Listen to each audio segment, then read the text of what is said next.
அது வித்தியாசமான விஷயந்தான் வெற்றி பெறும். இந்த உலகத்தில் எது வித்தியாசமானதோ அதுதான் திரும்பி பார்க்கப்படும். அப்போ வித்தியாசமானது எது தெரியுமா? வலிகள் தான். வலியோடு வாழணும். இப்போ நிறைய பேர் உடற்பயிற்சி செய்கிறதில்ல, உடல் உழைப்பில் ஈடுபடுவதில்லை, உடம்பில் எந்த நடைப்பயிற்சியும் செய்கிறது கிடையாது, விளையாடுறதும் கிடையாது, ஆடுறதும் கிடையாது, உடலுக்கு உழைப்பு சுத்தமாக கிடையாது, நடக்கிறது கிடையாது. இப்போ வாகனங்கள்லேயே போயிட்டு ஆஃபீஸுக்கு போயிட்டு வந்துடுவாங்க. எந்த வேலையாக இருந்தாலும் டூ வீலரில் போயிட்டு வந்துடுவாங்க. உடலுக்கு வேலையே கிடையாது, உடம்புல சுத்தமாக வலி இல்லை பெரும்பாலான மக்களுக்கு. அப்போ அவர்களிடமிருந்து வெளிப்படுகிற அந்த படைப்பாற்றல் இருக்குல்ல, அது குறைவாக தான் இருக்குது. அந்த படைப்புத்திறன், அவர்களுடைய செயல்பாடுகள், அந்த செயல்பாடுகளும் ஒரு வித்தியாசமாக இருக்காது. வித்தியாசங்கிறது என்னது? இப்போ ஒருத்தர் வித்தியாசமாக இருக்கார், அவரை எல்லோரும் திரும்பி பார்க்குறாங்க. ஒருத்தர் வெற்றியாளராக ஒருவர் இருக்கிறார் அப்படின்னா என்ன அர்த்தம்? அவரை எல்லோரும் திரும்பி பார்க்குறாங்கன்னு அர்த்தம். அவர் வித்தியாசமாக இருக்கார், பெரும்பான்மையான மக்களிடமிருந்து வித்தியாசமாக இருக்கார். எப்படின்னா அவர்கிட்ட வலி இருக்குது, உடம்புல வலி இருக்குது, மனசில் வலி இருக்குது, சாதிக்கணும் அப்படிங்கிற அந்த கோபம் இருக்குது. அந்த வலி இருக்கும்போது ஒரு கோபம் வரும். அப்போ அந்த வித்தியாசமானது எது அப்படின்னா வலி தான். அப்போ நீங்கள் எதையாவது ஜெயிக்கணும் அப்படின்னு நினைக்கிறீங்கன்னா என்ன பண்ணுங்கள்?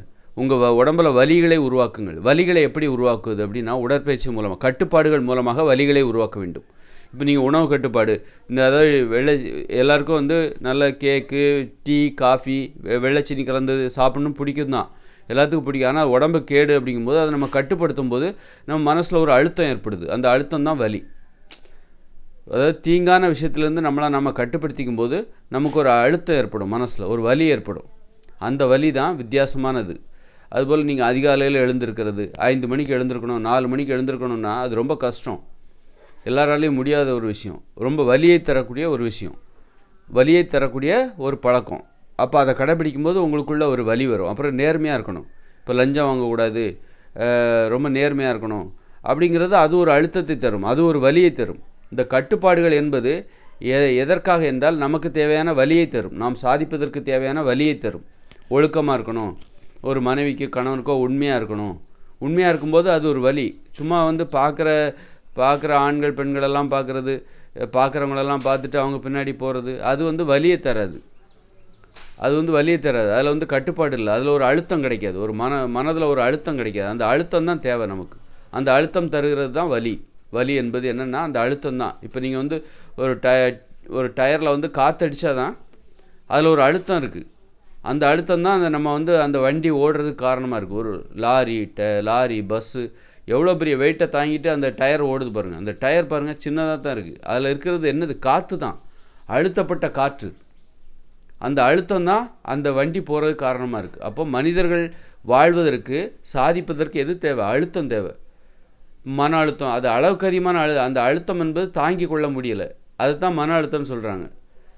ப்ரெஷர் அப்படின்னு சொல்கிறாங்களா, அது எதை சொல்கிறாங்க? அப்படி ப்ரெஷர் வேணும்னு சொல்கிறீங்க நீங்கள், அவங்க என்ன ப்ரெஷர் வேண்டான்றாங்க, ப்ரெஷருக்கு தான் மருந்து சாப்பிட்றாங்க அப்படின்றீங்களா? அது தாங்கி கொள்ள முடியாத அழுத்தம்.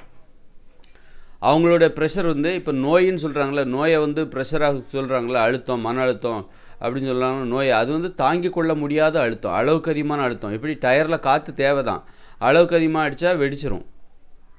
அளவுக்கு அதிகமான காற்று இந்த டயரில் நிரப்பும்போது அது வெடிச்சிடும். அதுபோல் மனிதர்களுக்கு அழுத்தம் தேவை. அந்த அழுத்தம் அளவுக்கு அதிகமாகவும் போயிடக்கூடாது, அளவை விட குறைந்தும் விடக்கூடாது.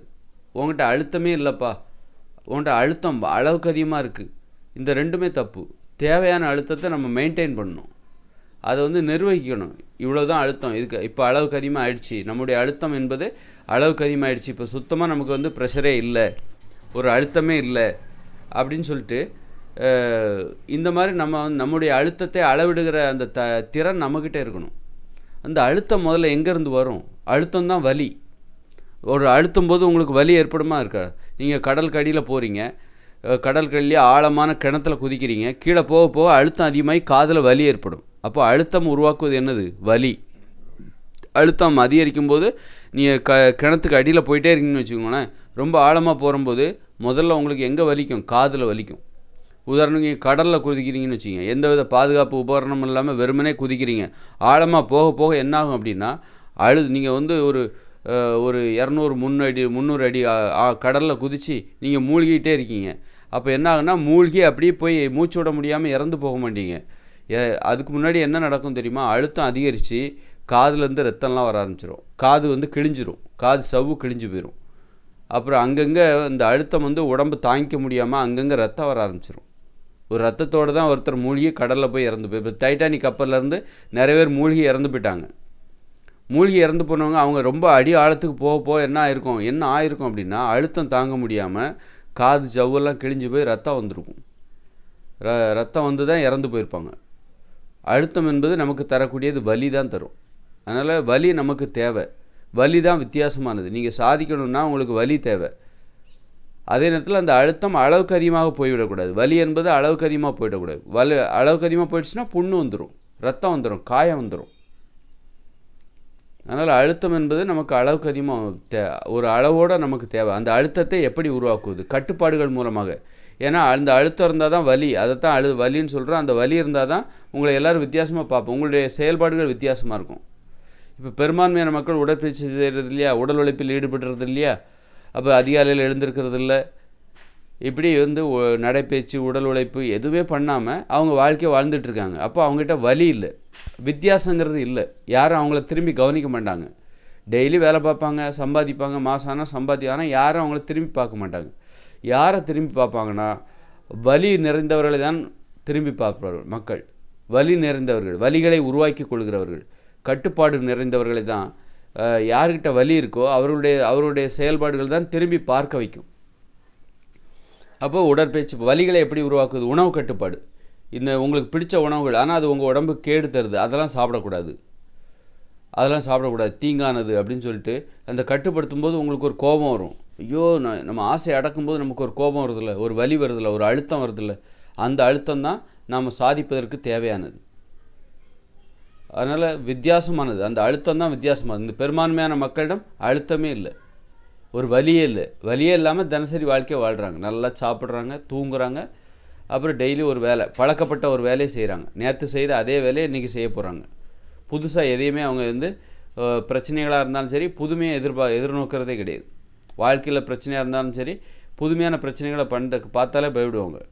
புதுமை இப்படி தான் இருக்கணும், வாழ்க்கைன்னா இப்படி தான் இருக்கணும், இதை மீறி நீ எதுவும் பண்ணிடக்கூடாது. புதுசாக எதையுமே தேட மாட்டாங்க. ஏன்னா அவங்ககிட்ட வந்து புதிதான ஒன்றை எதிர்கொள்வதற்கான அந்த தைரியம் இல்லை, வலி இல்லை, அழுத்தம் இல்லை, கட்டுப்பாடுகள் இல்லை. அடிப்படையில் அழுத்தத்தையும் வலியும் தருகிற அந்த கட்டுப்பாடுகள் அவரிடம் இல்லை. அதனால் கட்டுப்பாடுகள் என்பது நம்மை மற்றவரிடம் வந்து வித்தியாசப்படுத்துகிறது. ஏனென்றால் அந்த கட்டுப்பாடுகள் நமக்குள் வலியை தருகிறது, அழுத்தத்தை தருகிறது. அந்த அழுத்தம் வலியை உருவாக்குறது. அந்த வலி நமதை வித்தியாசமாக செயல்பட வைக்கிறது, வித்தியாசமாக சிந்திக்க வைக்கிறது.